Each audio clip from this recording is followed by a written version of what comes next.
I was born in Brockton, Massachusetts, near Boston, and I was educated at the University of Chicago, got a bachelor's degree in American history, and then 1992 I got a master's from ASU in public history. I got the political bug early, and I was for George McGovern's campaign. I was a youth coordinator for Long Island back in 1972. But I was always a political activist and getting other people elected, whether it was Harry Mitchell locally or Barack Obama. I went to 6 states for Barack Obama, and that was very influential as well.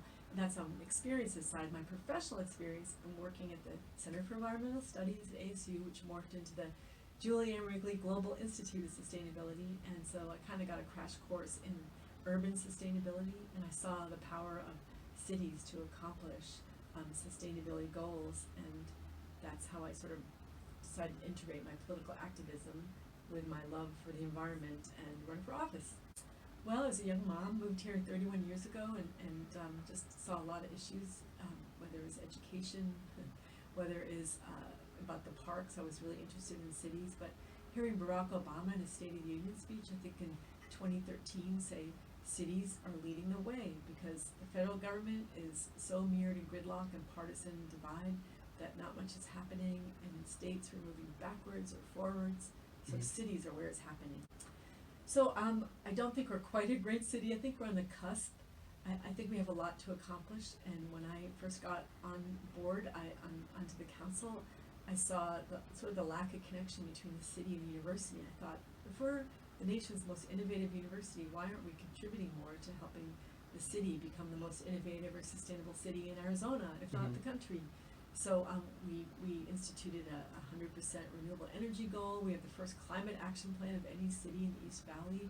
We're doing amazing things, but we haven't accomplished that goal. But what really drives our city, the compassion that we feel for those who need our help, that's a driving force, as well as our expertise and our residents who are so interested in becoming and being so innovative and challenging ourselves to do better.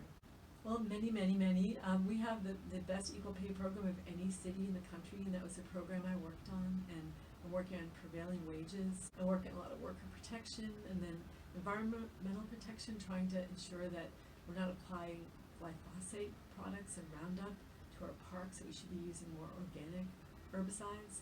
So I'm working on a range of things, and we're creating also our Climate Action 2.0. We're already onto our second version of our Climate Action Plan.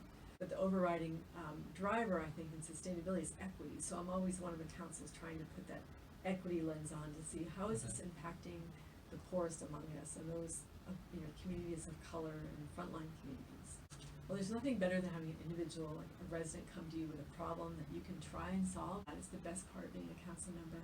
And then I work with groups such as Lucha, which is Living United for Change in Arizona, and Chispa, which is an environmental organization, and working with groups that are really focused on social justice and environmental justice, because when you have the groundswell of support from these groups, you'll have a groundswell of support from individuals, and that's how you have buy-in from the larger community, which is actually why I ran for council, not legislature. You can actually get stuff done at the city level as a progressive or as a sustainability person, whereas at the legislature, it takes a lot more work and a lot more, there are a lot more barriers.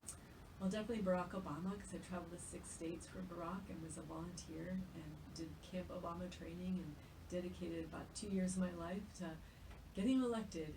So definitely influencer.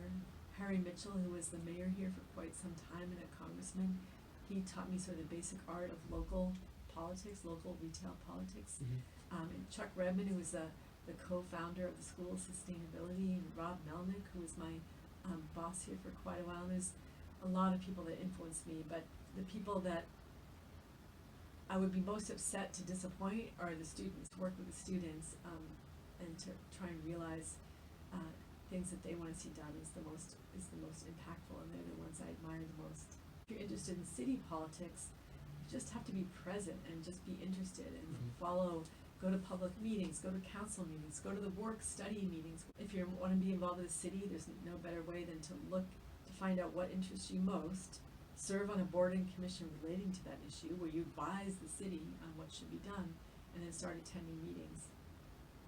All right. Thank you very much. Great.